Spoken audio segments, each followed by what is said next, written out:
पिछले काफी लंबे समय से पीछे भी बारिश की वजह से नुकसान हुआ। पीछे मैं यहाँ था नहीं, बाहर था, बावजूद बाहर होने के मैंने अर्जुन की ड्यूटी लगाई थी और वो मशीनें लेकर स्वयं लोगों को गांव डूबने से बचाने के लिए वहां खड़े होकर के उसने काम किया था। और मैंने विधानसभा में भी ये बात रखी थी कि मेरे हल्के के कुछ गांव ऐसे हैं जो सेमग्रस्त हैं और थोड़ी सी बारिश की वजह से उन गांवों के अंदर जो है पानी भर जाता है। खास करके जो हिसार साइड से पानी आता है सेम नाले की तरफ, उस पानी में जगह जगह रुकावट है सेम नाले में।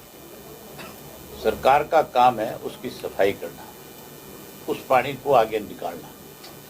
अब नहीं निकालने की वजह से, नहीं सफाई की वजह से गुड़िया गांव में दिक्कत आ रही है, गुड़िया के लहदा दड़बा में आ रही है, और ऐसे कई गांव हैं, शक्कर-मंदोरी है उसमें दिक्कत है। इसी तरह शक्कर-मंदोरी के साथ लगते हुए जो दोनों गांव हैं, रुपाणा है, उसमें दिक्कत है। तो मैं जाऊंगा, सारा देखूंगा। डिप्टी कमिश्नर से मैंने बात करी है इस मामले में, मैंने उनसे कहा भी है, उन्होंने अपनी तरफ से प्रयास भी किए हैं।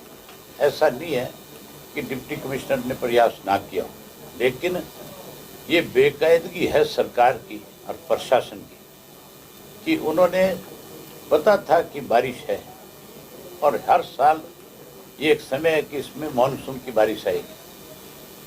अब बारिश आएगी तो उसके पानी का निकासी का तो जो समाधान करना है वो सरकार का, प्रशासन का काम है। हर हालत में इसका पैसा आया होगा, इन्होंने कहीं ना कहीं फर्जी दस्तावेज बना करके उस पैसे को खाने का काम किया होगा। मैं उसकी जानकारी भी लूँगा और अगर ऐसा कुछ हुआ तो फिर मान के चलो बहुत सख्ती के साथ पेश भी आऊँगा। अभी विधानसभा का सेशन आएगा, उसमें पर्टिकुलर ये बात मैं पूछूंगा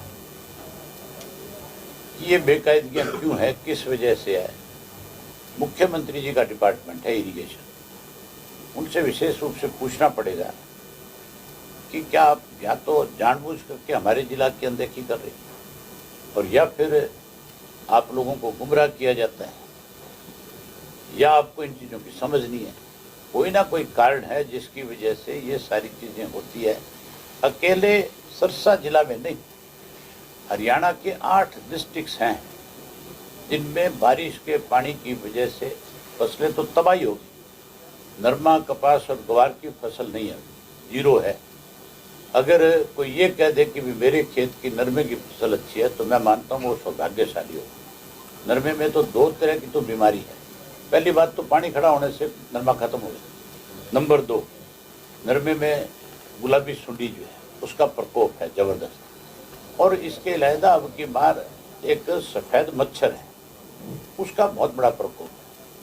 हमारे इस एरिया में, मैं कल परसों 4 दिन से रानिया के इलाके में था। रानिया में 60-65% इलाका है जहाँ नरमे और कपास की खेती होती है। लोगों ने उसको ज़मीन में दबा दिया और ज़मीन में दबा करके अब वहाँ अगली फसल की तैयारी कर रहे हैं कि किसी तरह से अगली फसल हमारी हो जाए। ना तो सरकार ने कोई स्पेशल गिरदावरी करी, ना कोई अधिकारी ने जाकर के पूछा कि आपके यहाँ फसल खराब हो रही है, बर्बाद हो रही है, इसके लिए सरकार की तरफ से कुछ हुआ। ये सारे इशू अब की बार असेंबली का सेशन जब आएगा उसमें बाकायदा तौर पे सरकार के संज्ञान में लाऊंगा और कहूँगा कि भाई उनकी स्पेशल गिरदावरी करो जिनके खेतों में नरमे और कपास थे, जिन्होंने उसकी बुआई करी, उनको उसका मुआवजा मिलना चाहिए ताकि वो कम से कम अगले फसल के लिए तो तैयार हो जाए किसान। वो पर्टिकुलर जो है हमने बुढ़ापा पेंशन के लिए रखा है।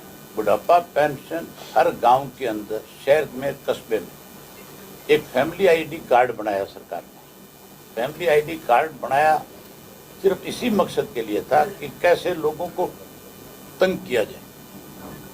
उसमें कॉलम दे दिया कि आपकी इनकम कितनी है। अब गांव का आदमी है, बुजुर्ग आदमी है, उससे पूछा तेरी इनकम बता। उसने अपने खेत की फसल देख ली, मेरी 2 लाख की बिक गई, 2.5 लाख की बिक गई। उसने तो ईमानदारी के साथ बता दिया कि मेरी 2.5 लाख रुपए इनकम हुई की बात। इन्होंने उठा करके उसकी पेंशन काट दी कि जिसकी 2 लाख से ज़्यादा इनकम है हम उसको पेंशन नहीं देंगे।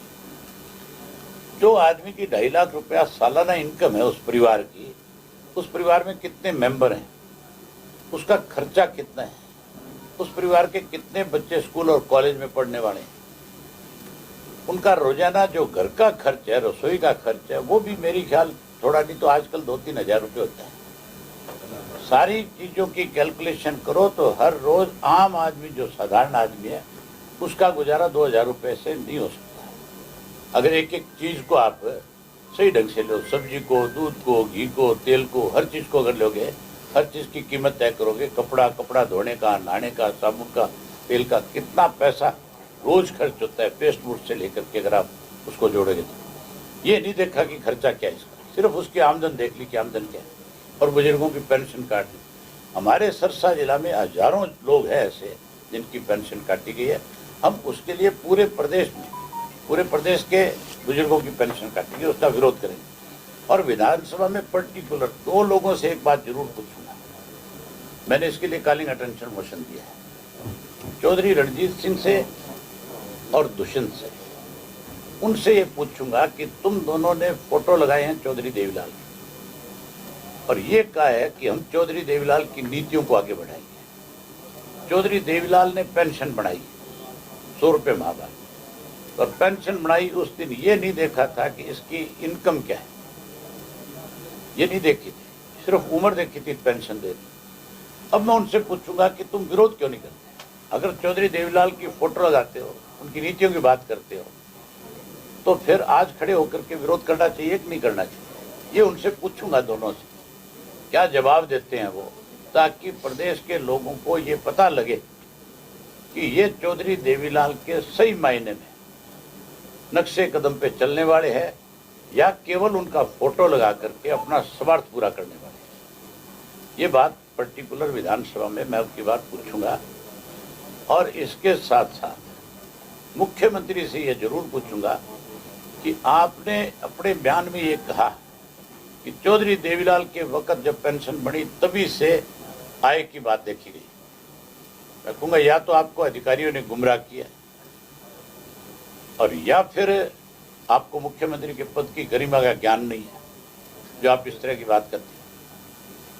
कम से कम मुख्यमंत्री के पद पे बैठे हुए आदमी को कोई बात कहने से पहले उसकी जानकारी हासिल करनी चाहिए। लेकिन दुर्भाग्य है हमारे मुख्यमंत्री जी जानकारी भी नहीं प्राप्त करते और जो अब मन में आता है बोल देते।